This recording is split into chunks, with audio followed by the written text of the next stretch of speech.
Quando UEFA e FIFA passam a monitorar com atenção movimentos de um clube sul-americano, algo fora do padrão está acontecendo. Essas entidades não se mobilizam por rumores vazios nem por especulações locais. O alerta só é acionado quando há risco real de impacto estrutural no equilíbrio do futebol global.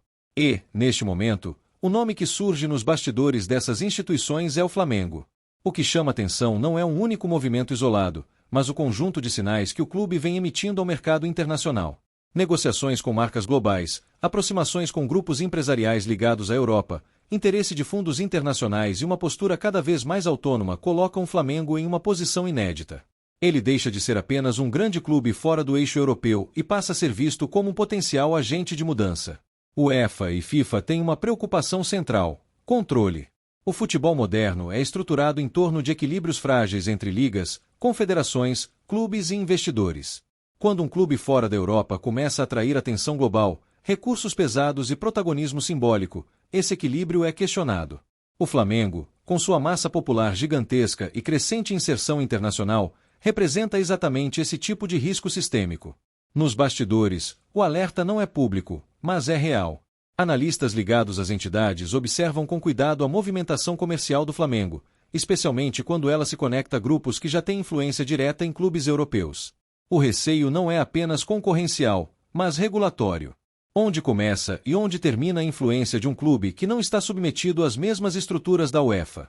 O Flamengo, diferente de projetos artificiais criados por investidores estatais ou fundos soberanos, construiu sua força de maneira orgânica. Isso o torna ainda mais perigoso para o status quo. Ele não depende de uma liga rica para se sustentar. Ele gera valor próprio.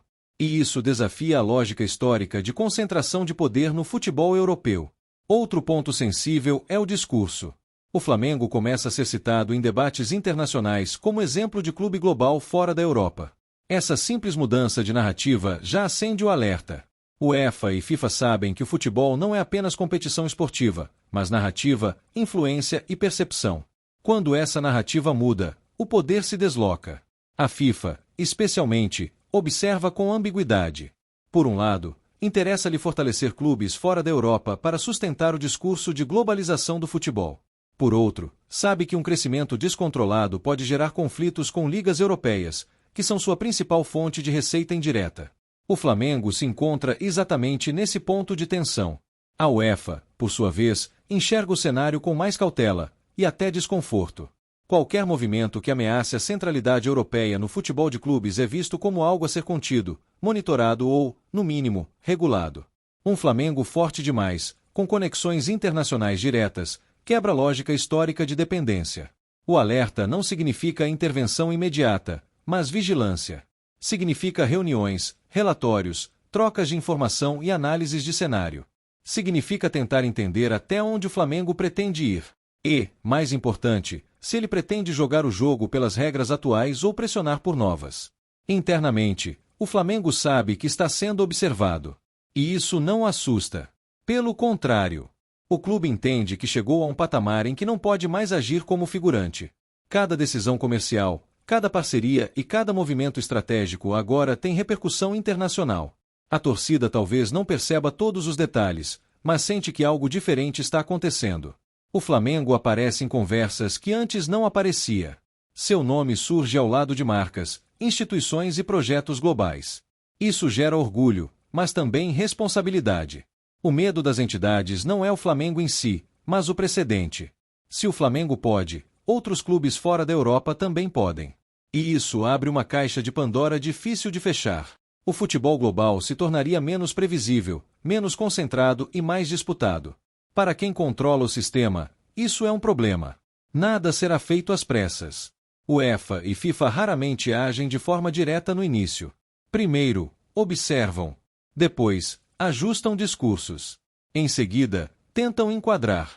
O Flamengo, nesse processo, precisa ser inteligente, estratégico e silencioso quando necessário. O simples fato de essas entidades estarem em alerta já é histórico.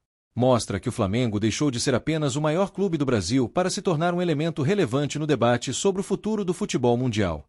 E quando o sistema começa a observar com atenção, é porque alguém está se movendo além do permitido, ou além do esperado. Quando UEFA e FIFA entram em estado de alerta, o movimento raramente é visível ao público. Não há comunicados oficiais, não há notas duras nem advertências diretas. O que existe é algo muito mais sofisticado: monitoramento silencioso, troca de informações entre departamentos jurídicos, reuniões fechadas e construção de cenários. E é exatamente nesse estágio que o Flamengo começa a aparecer com mais frequência do que o normal. O ponto central da preocupação não é um contrato específico, nem uma marca estampada na camisa. É o conjunto de ações que, somadas, indicam uma mudança de comportamento. O Flamengo começa a agir como um clube que não aceita mais limites implícitos impostos pela hierarquia histórica do futebol mundial. Ele negocia como potência, se posiciona como marca global e flerta com estruturas que tradicionalmente orbitam o eixo europeu. Para a FIFA, isso gera um dilema estratégico. A entidade sempre defendeu, ao menos no discurso, a globalização do futebol e o fortalecimento de clubes fora da Europa. Porém, na prática, precisa manter o equilíbrio político com a UEFA, que concentra os clubes mais ricos, as competições mais valiosas e a maior parte do poder econômico. Um Flamengo forte demais tensiona essa relação. A UEFA, por outro lado, vê o cenário com ainda mais cautela. Seu modelo depende da centralidade europeia. Competições como a Champions League não são apenas torneios esportivos, são produtos globais que sustentam todo o ecossistema do futebol europeu. Quando um clube fora desse sistema começa a atrair atenção, capital e protagonismo cultural, o risco não é imediato, mas é estrutural. O que preocupa não é o Flamengo disputar títulos internacionais, isso sempre fez parte do jogo. O que preocupa é o Flamengo começar a disputar atenção, audiência e investimento em pé de igualdade. Isso mexe com fluxos financeiros, contratos de mídia e, principalmente, com a narrativa de que o topo do futebol está concentrado em um único continente. Outro ponto sensível é o exemplo. Se o Flamengo demonstra que é possível crescer de forma autônoma, sem submissão direta ao sistema europeu, outros clubes podem tentar seguir o mesmo caminho. América do Sul, África e até mercados asiáticos passam a enxergar novas possibilidades. Para quem controla o sistema atual, isso é um risco de fragmentação.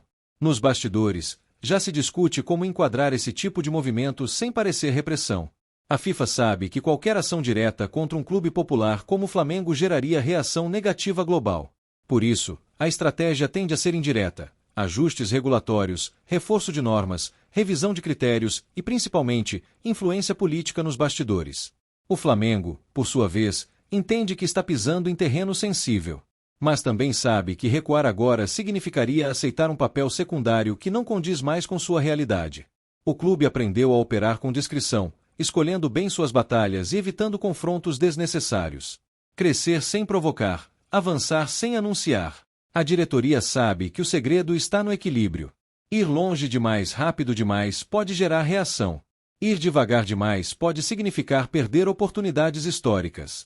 Por isso, cada movimento é calculado.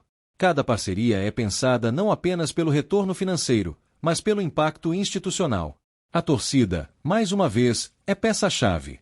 O Flamengo não pode ser visto como um clube que abandona suas raízes em nome de ambições globais. Ao mesmo tempo, não pode se prender a uma visão romântica que limite seu crescimento. Esse equilíbrio entre tradição e projeção global é o maior desafio do momento. O alerta da UEFA e da FIFA não significa bloqueio iminente. Significa reconhecimento. Reconhecimento de que algo mudou. De que o Flamengo deixou de ser apenas observado e passou a ser analisado. E, no futebol político, ser analisado é sinal de relevância. Se no passado clubes sul-americanos eram vistos como fornecedores de talento, hoje o Flamengo começa a ser visto como fornecedor de influência. Isso muda tudo. Muda a forma como negocia, como se posiciona e como é tratado nas mesas de decisão. O futuro ainda está em aberto. O Flamengo pode optar por avançar com cautela, construindo alianças e evitando confrontos diretos. Pode também, em algum momento, assumir postura mais assertiva, pressionando por mudanças mais amplas no sistema. Ambas as escolhas têm custos e benefícios. O que já está claro é que o Flamengo entrou definitivamente no radar das grandes entidades do futebol mundial. E quando o sistema começa a prestar atenção, é porque alguém está se movendo além do papel esperado.